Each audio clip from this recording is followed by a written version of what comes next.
So the last time we all caught up with each other was on set when you guys were shooting 2 videos in one weekend, which was an admirable thing. We were talking about the Young Buck situation, and at the time it seemed very repairable. Now, only maybe a month or so later, it seems absolutely dead and gone. Well, like, it's irreparable.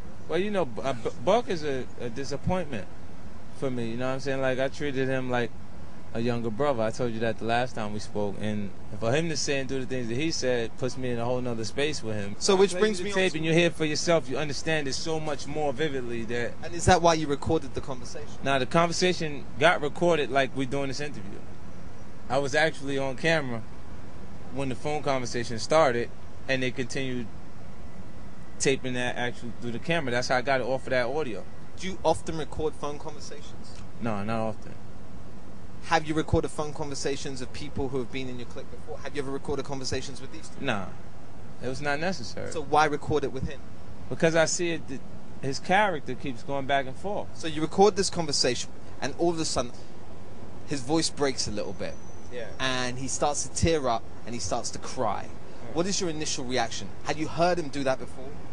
Yeah, I heard him do it. Like, yeah, that's who he is. Like, he'll apologize for doing something and then go right back and do it again. So right after that conversation was made, he decided to go on stage and say F 50 Cent, F G on it, F everything that's a reflection of why he was considered a success in his career, period.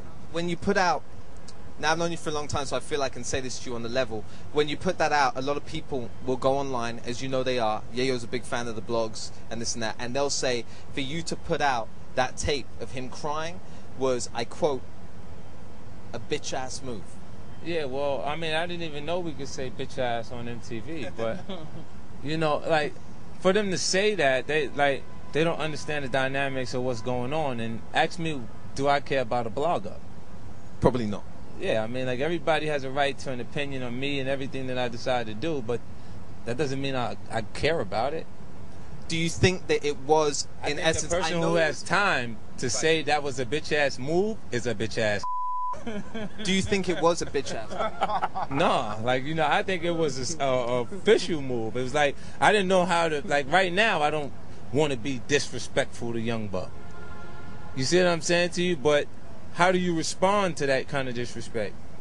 What he's displaying. Did that conversation happen 3 months ago, as you say, or a year ago? I don't got to answer that, because everybody knows when he was on stage with Young Buck, and the issues that he's talking about on the tape directly indicate that happened. Exactly. Not a year. And everybody that went to that show or that attended that show knows when that happened. Yeah, they know what time it is. We've been in different markets, and people call the radio station and say, I was at that show. I'm going to keep the tape for a year.